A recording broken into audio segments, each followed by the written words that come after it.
Dr. Sarah Vallon wiped the sweat from her brow, her hands trembling slightly as she adjusted the microscope on her lab station. The research outpost on Ventura 4 was remote, hidden away on the edge of human-controlled space. She and her small team of scientists had been stationed here for months, cataloging the strange flora and fauna that populated the dense, jungle-like forests of the planet. It was tedious work, but they all knew the importance of their mission. New discoveries could mean new technologies, new medicines, anything that could give humanity an edge in a galaxy that often treated them as an afterthought. Sarah had always been passionate about her work, but the isolation was starting to wear on her. The constant hum of machinery, the endless days without human contact beyond her own team, it all blended together in a monotonous routine. The excitement of discovery, so strong when they first arrived, had long since faded. Today, however, things were different. Sarah leaned in closer to the sample under her microscope. The creature she was studying was a small, venomous predator native to Ventura 4. Its paralyzing toxin could kill a human within minutes, and her goal was to find a counteragent. She'd been experimenting with various chemicals for days, but so far nothing had worked. As she reached for a vial of the latest compound, her hand slipped. She felt a sharp sting in her palm and realized she'd cut herself on the edge of a broken glass slide. "Damn it," she muttered, grabbing a piece of gauze to stop the bleeding. A small smear of her blood dripped onto the sample, unnoticed at first in her rush to clean the wound. Suddenly, the creature under the microscope began to convulse. Sarah froze, watching in disbelief as the alien organism twitched violently, its cellular structure disintegrating in seconds. Within moments, it was completely lifeless. Heart pounding, she leaned back from the microscope, her mind racing. This shouldn't be happening. The toxin was incredibly stable. It shouldn't have reacted this way, especially not to something as simple as a drop of human blood. For a moment, she considered the possibility that she had contaminated the sample. But the way the creature had reacted, the speed at which it died, it didn't seem like contamination. It seemed deliberate, like the blood had somehow attacked the alien cells. "Vallon, are you all right?" a voice called from behind her. Sarah turned to see her colleague, Dr. Marcus Ellery, standing in the doorway of the lab, his eyes scanning her face with concern. "You're bleeding?" "It's nothing," she said, quickly bandaging her hand. "But, you need to see this." Marcus stepped forward, leaning over the microscope as Sarah explained what had happened. His expression shifted from confusion to shock as he observed the dead creature on the slide. "That's impossible," he whispered. "I know. But it happened." Sarah took a deep breath, her mind still struggling to make sense of what she had seen. "We need to run more tests. Get the others." Within the hour, the entire team was gathered in the lab, repeating the experiment with fresh samples. This time they used more controlled methods, carefully exposing the alien venom to different concentrations of human blood. Each time the result was the same. The venomous organisms were neutralized almost instantly. "This is," Marcus began, but words seemed to fail him. "We need to contact Central Command. If this is real." "It's real," Sarah said, her voice firm. "But we're not ready to share this yet. We don't know what we're dealing with." The team worked late into the night, running test after test. Sarah's excitement grew as they confirmed the results. Human blood, specifically a protein compound they had yet to fully isolate, was lethal to a wide range of alien toxins and biological organisms. The implications were staggering. Not only could this discovery lead to breakthroughs in medicine and biotechnology, but it could also change humanity's standing in the galaxy. As they continued their research, a sense of unease settled over Sarah. This was more than just a scientific breakthrough. If word got out, humanity would become a target. The galaxy was full of powerful alien species that would stop at nothing to control a substance like this, especially if it could be weaponized. The next morning, her fears were confirmed. A sudden shrill alarm echoed through the outpost, jolting the team from their work. The main screen flickered to life, revealing a hostile incoming vessel on a direct course for their station. Marcus' face went pale. "That's a Kothar warship." Sarah's stomach dropped. The Kothar were ruthless mercenaries, known for their brutal efficiency in tracking down valuable targets. If they were here, it meant someone had already learned about their discovery. "We have to leave," Sarah said, her voice steady despite the rising panic inside her. "Now." As they gathered their data and prepared to flee, Sarah glanced once more at the blood sample under the microscope. The most dangerous substance in the galaxy, she thought grimly. And now it was in their hands. The race for survival had begun. Thrak Zarn sat in the cockpit of his warship, the razor's edge, his fingers drumming against the controls. His eyes were fixed on the holographic map before him, displaying a glowing blue dot, Earth. The bounty on humans had skyrocketed since word of the inhibitor protein had leaked, and now every mercenary and pirate in the galaxy wanted a piece of it. But none were as determined or as dangerous as Thrax Zarn. A gruff, battle-hardened figure with leathery skin and cybernetic enhancements, Zarn was feared across the galaxy for his ruthlessness. He had been hired by a secret consortium of powerful alien factions, all with the same goal: capture humans, harvest their blood, and control the most dangerous substance in the galaxy. "Captain, we've picked up chatter from Earth's orbital defenses," his second-in-command, a Kothar warrior named Sesk, reported. "They're scrambling. They know we're coming." "Let them scramble," Zarn growled, his voice low and gravelly. "They can't stop us. Not this time." Earth was no longer the backwater it once was. Since the discovery of the inhibitor protein, the United Terran Federation had hastily fortified its defenses. Orbital stations, anti-ship batteries, and newly formed fleets now surrounded the planet, making it a much harder target than the last time Zarn had visited this sector. But Zarn wasn't concerned about fighting his way in. He was a hunter, and he always found a way. "We'll hit an isolated colony first," Zarn said, zooming in on a smaller blue dot on the holographic map. "New Avalon. It's on the edge of their system. Less defended, and the humans won't expect it." Sesk grinned, his reptilian teeth gleaming. "A clean hunt." As the Razor's Edge powered up, Zarn's eyes darkened. His employers wanted live specimens, but Zarn had other plans. If the humans proved too difficult to capture, he'd take what he needed by force, and leave nothing behind. On New Avalon, a small human colony nestled on a distant moon, life had been quiet. The settlers there were mostly farmers and researchers, far from the political intrigue and growing tension back on Earth. But today, a sense of unease hung over the settlement. They had heard the rumors of alien forces targeting humans, of blood harvesting, and of a galaxy that suddenly viewed them as prey. "Do you think they'll come here?" asked Elena Ruiz, a biologist who had been stationed on New Avalon for the past year. Lieutenant Marshall, the colony's head of security, shook his head. "We're too small, too far out. The big players will focus on Earth." But even as the words left his mouth, the colony's long-range sensors blared to life. "Incoming ships," Marshall muttered, his face going pale. "Multiple contacts.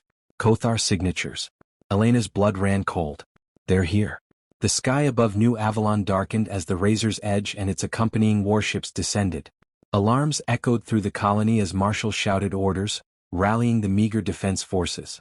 But they all knew it wouldn't be enough. Thrax Zarn strode down the ramp of his ship as it touched down on New Avalon's surface, the ground trembling beneath his boots. His eyes gleamed with cold, predatory intent. The humans were scattering, trying to flee, but there was no escape. "Round them up," Zarn ordered his crew. "And bring me the strongest." As his soldiers surged forward, Zarn watched with grim satisfaction. The hunt had begun, and the blood of humanity, now the most valuable resource in the galaxy, was within his grasp. Earth had become a fortress. In the cockpit of his warship, the planet was surrounded by layers of defensive grids, shield generators, his eyes were fixed on the holographic map before him. The United Terran Federation had mobilized everything it had, transforming the once vulnerable cradle of humanity into a bastion of survival. And now every mercenary and pirate in the galaxy wanted a piece of it. Changed everything. But none were as humanity was no longer just another species in the galaxy. A gruff, they were a battle-hardened figure, and every major power wanted what cybernetic enhancements. In the heart of Earth's military command center, Admiral Marcus Kane had been hired by a secret consortium of powerful alien factions. Fleets were gathering, all with the same goal, led by none other than capture humans, harvest the infamous Kothar mercenary who had raided New Avalon weeks ago, slaughtering dozens and abducting even more for blood experiments. His second-in-command, a Kothar warrior drained of their blood, had shaken the galaxy. They're scrambling. Now the battle was coming to Earth. "Let them scramble," a young officer called, his voice low from his thoughts. The alien coalition is moving into attack formation. Earth was no longer the backwater ships from over 10 different species. Since the discovery of the inhibitor protein, the United Terran Federation had hastily fortified its defenses. Orbital stations, anti-ship batteries, and newly formed fleets now surrounded the planet, fighters making it a much harder target than the last time Zarn had visited the sector. Dimmed as alarms blared throughout the station. About fighting his way in. Earth's defense fleet he was a hunter, and he always found a way. Battleships we'll hit an isolated colony first. Zarn despite the firepower in on a smaller blue dot on the holographic map, not be enough. New Avalon, the sheer number of enemy ships was overwhelming. less defended, and the humans won't expect be devastated in hours. Grinned, his reptilian teeth to a side monitor, a clean Dr. Sarah Valens' as the razor's edge powered up. She was in a secure research facility deep underground. His employers wanted live still working on understanding the full potential of the inhibitor protein. If the humans proved too difficult to capture, had brought this war to their doors by force, but it might also be the key to saving humanity. On New Avalon, we've made progress. A small human colony nestled on a distant moon, despite the chaos outside. The protein doesn't just neutralize alien toxins. It can be synthesized into a growing tension back on Earth, capable of absorbing a sense of unease hung over the settlement. We're ready to deploy Kane's eyebrows rose. Targeting humans. You're telling me we can use this to stop their weapons? Of a galaxy that suddenly viewed them as prey. Do you think they'll come here? It's still unstable, and deploying it on a large scale could have unpredictable effects on human biology. Lieutenant Marshall, we might colony's head of security, but we might also be permanently altering ourselves. We're too small, too far out. Kane didn't hesitate. The big players will focus on Earth. We don't have another choice. But even as the words left his mouth, as the alien colony's long-range sensors Earth's orbital defenses activated, incoming ships, blasts of energy surged toward the planet's surface. But instead of breaking through, they struck a shimmering barrier that rippled around the atmosphere. They're here. The newly deployed the sky above New Avalon matrix was working, the razor's reflecting energy blast back at the attackers. Alien ships disintegrated under their own shouted orders, torn apart, rallying the weapons defense forces. But they all knew it wouldn't be the razor's edge, watched in disbelief down the ramp of his ship as it touched down on New Avalon's surface. How are the ground trembling beneath his boots? On Earth, Admiral Kane stood tall, with cold, watching as the tide of battle turned. The humans were scattering, trying to flee, but there was no escape. And we've just become the galaxy's most dangerous species. And bring me the battle raged for hours, but as his soldiers surged forward, stood victorious. Zarn watched the alien coalition, unable to break through the inhibitor shield, the blood of humanity in disarray. Now the most valuable resource in the galaxy was within his grasp. In the aftermath, Dr. Valens studied the long-term effects of the protein matrix. It had saved Earth, but subtle changes were beginning to appear in the human population. Enhanced resistance, faster reflexes, altered immune responses. Humanity was evolving, but into what, no one could yet say. The galaxy would never look at them the same way again. Earth had become a fortress. From orbit, the planet was surrounded by layers of defensive grids, shield generators and warships patrolling every sector of space. The United Terran Federation had mobilized everything it had, transforming the once vulnerable cradle of humanity into a bastion of survival. But the knowledge of the inhibitor protein had changed everything. Humanity was no longer just another species in the galaxy, they were a threat, and every major power wanted what flowed through their veins. In the heart of Earth's military command center, Admiral Marcus Kane watched the tactical screens closely. The alien fleets were gathering, led by none other than Thrax Zarn, the infamous Kothar mercenary who had raided New Avalon weeks ago, slaughtering dozens and abducting even more for blood experiments. Reports of human prisoners being drained of their blood had shaken the galaxy. Now the battle was coming to Earth. Admiral, a young officer called, snapping him from his thoughts. The alien coalition is moving into attack formation. We're detecting ships from over 10 different species. Kothar, Zelfur, Naxith. It's a full-scale assault. Kane nodded grimly. He had expected nothing less. All hands to battle stations. Launch all fighters and prepare for orbital defense. The lights in the command center dimmed as alarms blared throughout the station.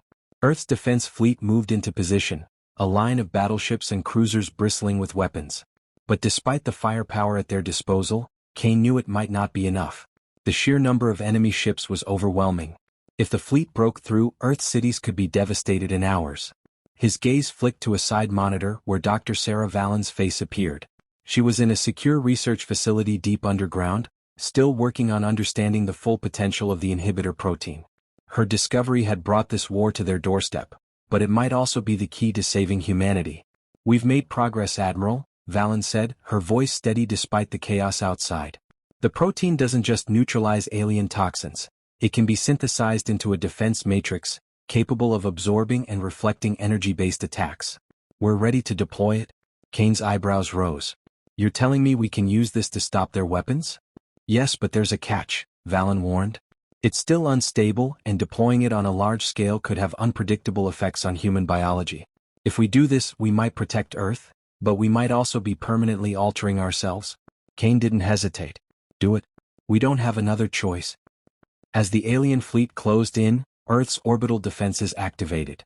Blasts of energy surged toward the planet's surface, but instead of breaking through, they struck a shimmering barrier that rippled around the atmosphere.